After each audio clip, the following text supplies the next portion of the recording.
Одну из управляющих компаний Сыктывкара ожидает внеочередная проверка надзорными органами. Жители пожаловались на деятельность ее руководителя главе республики, причем уже во второй раз.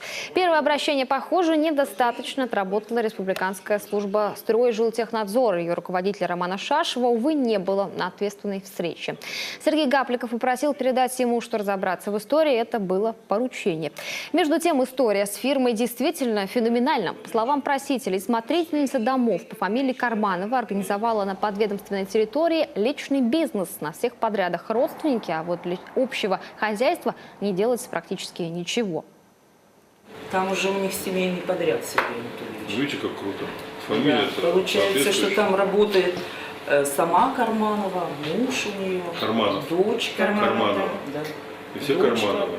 Зять. Дочь бухгалтера, сын плотник, муж мастер по сантехнике, по этим всем. Все у него схвачено.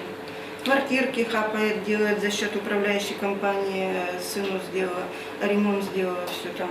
Слушай, ну это уже, по-моему, предмет разбирательства в прокуратуре таких вещей. Также граждане пожаловались на некоторые факты общей неблагоустроенности микрорайона Лесозавод, откуда родом озвученная выше коммунальная история.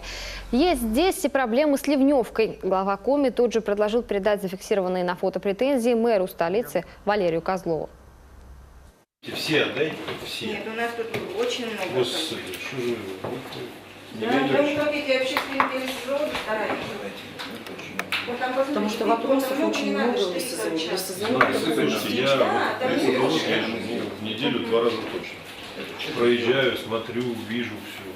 Я про Лесозавод знаю больше, чем про любую территорию. Одним из таких благоустроенных центров притяжения жителей Сыктывкарского лесозавода еще недавно мог стать стадион ЛДК. Причем первичные работы общественники начали год назад за счет пожертвований, а более затратные планировали выполнить за счет инвесторов, то есть без расходов для бюджета.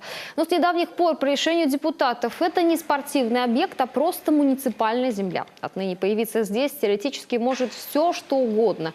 4 года назад, например, мэрия предлагала отдать участок под дома для переселенцев. А люди, между тем, продолжают настаивать на организации места для отдыха и спорта.